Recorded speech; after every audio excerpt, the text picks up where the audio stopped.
Hey there guys, it's Kage DQT coming at you. Today we're going to be talking about the new method for guild cheating, essentially how to trick the system, what do you need to do, and it's actually a lot simpler this time.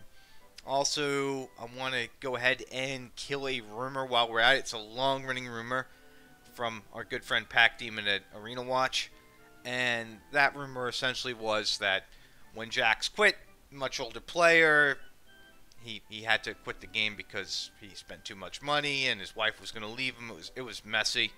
That became Artea, and I can say with 100% accuracy that Artea is not Jax, because I met the man and sat down and had a meal with him tonight.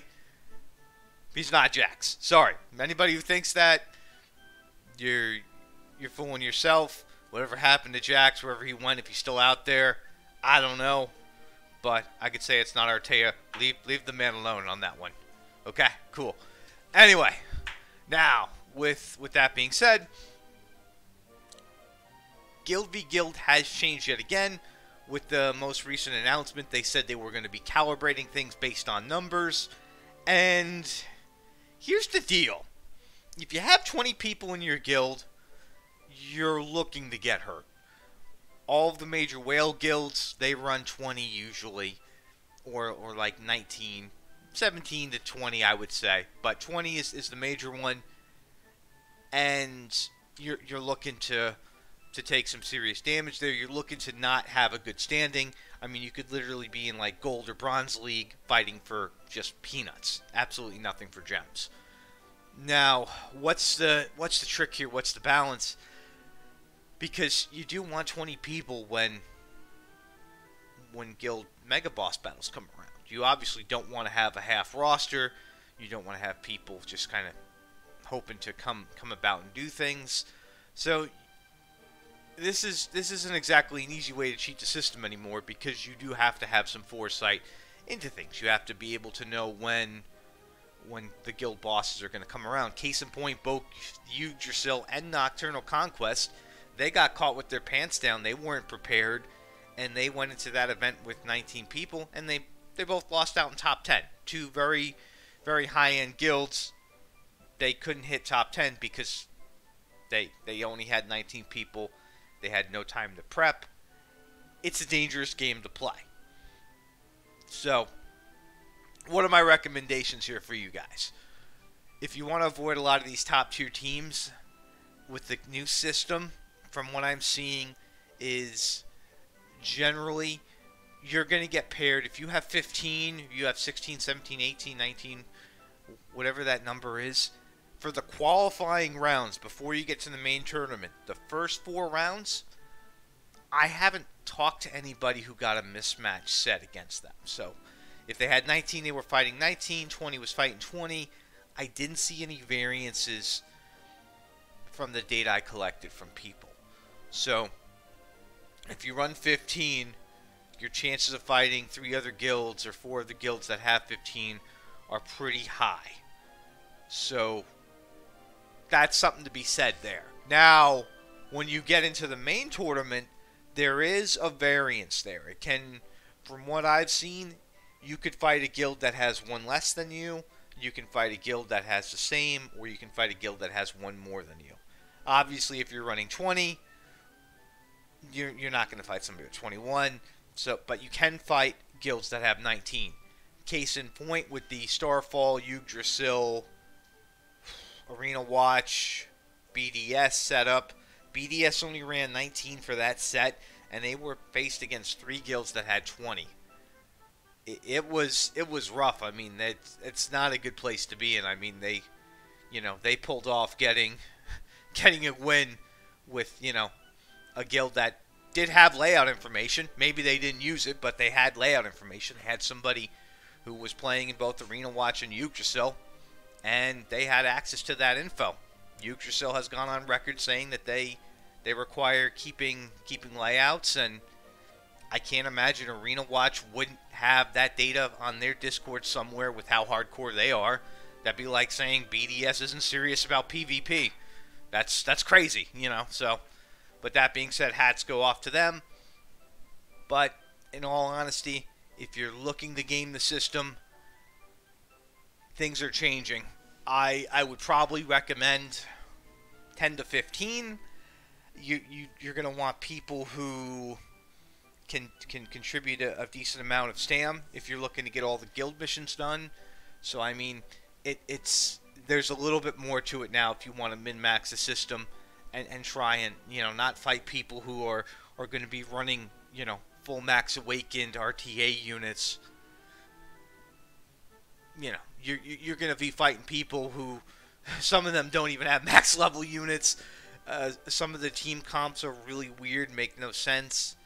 So there's definitely a lot of teams out there, you know, that would be an easy win for people just with a minimal amount of organization, because not a lot of people tune into these shows. Not a lot of people, you know, go on Discords or YouTube or anything like that. They just play the game as it stands, and you can definitely get the upper hand on them because they have no way to communicate if they're not using any medium for chat, because you can do as many Mendini stickers as you want. That's not going to tell somebody that they should go and attack number 13, you know? So I think realistically, you know, stay away from like anything 17 to 20. You're asking for trouble if you're a smaller guild, and you know you have people sometimes miss matches, or you have a 20-person guild. Break it up into 2 10 brackets. Maybe you guys fight each other, and if you do, just both lose all matches and you both advance on in the qualifier. I mean, if two teams get the same amount of points, they both tie, they both go on to the next round. That's a score for them. And people might be asking, well, why are you doing this? Why are you giving this information out here? Because Dragon Quest isn't really about PvP. It's kind of stupid. It's not real PvP anyway. RTA, at least sometimes I could actually manually fight somebody. There's some engagement here. Here, this is just arena with a different coat of paint. I don't really care for it. If I can disrupt the system, which I have multiple times now, they keep making changes to try and beat me out. Guild levels used to be a thing. Guild levels don't matter anymore in any capacity for any matchmaking currently. Maybe that'll change later. Maybe it won't. But if they actually did something with guild levels and tied them to some sort of rewards, maybe I wouldn't have reset my guild every month until they changed that. I don't know. But yeah, I'm not looking to challenge myself in this game, and I don't think most people are either. So I mean, if you guys do lower brackets, you do a lower number, and you're fully coordinated, hell, message me on Discord. Tell me, hey, this is my guild. We don't want to fight. I have no problem just kind of trading with you guys. I really don't. I mean, I know I joke around and mess around with people in RTA and stuff and kind of keep them from getting legend because I like doing that. It's fun. But for a whole group effort with people, I'd rather get as many people as possible extra gems. I mean, it's a win for everybody. I mean, when you have like two high-end guilds competing and killing each other, the only people who win are the gaming company, because you know both those guilds are going to end up having to spend more to keep the arms race going. I mean, if two competitive guilds and one of them suddenly stops spending, that guild's no longer competitive and they have no chance of winning next month. You could argue that well, maybe they do, maybe no. There's a certain threshold, especially on higher level play, where if you don't get certain units, if you, let's say you skip Hero V because I don't know why you would skip him. You'd have to be doing opioids to do that, but let's say you skip Hero V. Well, you go into the next GVG and then you get your ass kicked because you left a pivotal unit off the table in any capacity and you just got creamed. So I'd rather just have you guys have a better alternative. Again, the recommendation I'm going to give is to kind of keep an eye on the future events. You know, my server, we tend to post up what's happening with JP, if there's anything, you know, noteworthy coming. Main Core's going to have stuff too. Chase's server's going to have stuff. Just keep a pulse on it. And for whatever you do, if you're really looking to at least get some gems and maybe get some closer matches, or hell, even mismatch fights that are in your favor, you just don't want to do a higher end guild in terms of count. Just, drop it down a bit. So, with that being said, I don't really see any downsides to it as long as you can get, 100k stamina contribution points a month for the normal rewards. I know there's going to be some TNT missions coming down the road at some point. And realistically, if you had to, you could always just make alts and have them do the tickets themselves. So there's ways around the system. You can get really creative. If you have any other ideas for how to kind of cheat the GVG system, leave them down in the comments. Or if you want to hear some other ideas from me about some of this stuff, let me know. Hell, you could even tell me that I'm crazy for doing this and that it's not right. But I don't want to hear anybody preach to me about ethical methods when you motherfuckers are out there auto-clicking fucking battle roads and RTAs and shit. I don't do any of that. I look down you motherfuckers for doing that, so I don't want to hear it. If you want to, preach to me about this stuff, you got to get on my level in terms of how I play the game. And, spoiler alert, there's no wrong way to play the game. You want to be super competitive? Cool. Go do that. Go have fun with that. Go spend 12 hours in a GVG, doing jigsaw puzzles and shit. That's great. Go play multiple accounts. Cool. That's great, too. Or if you want to be a slacker like me in terms of this stuff, how do you think I'm still playing this game? Why do you think I've managed to outlast a lot of people? Because I pace myself with this game. I have not burned out. I haven't ended up like Chase, who had to came back like 3 or 4 times, or other people who've had to scavenge for accounts to come back again because, they had to quit for one reason or another.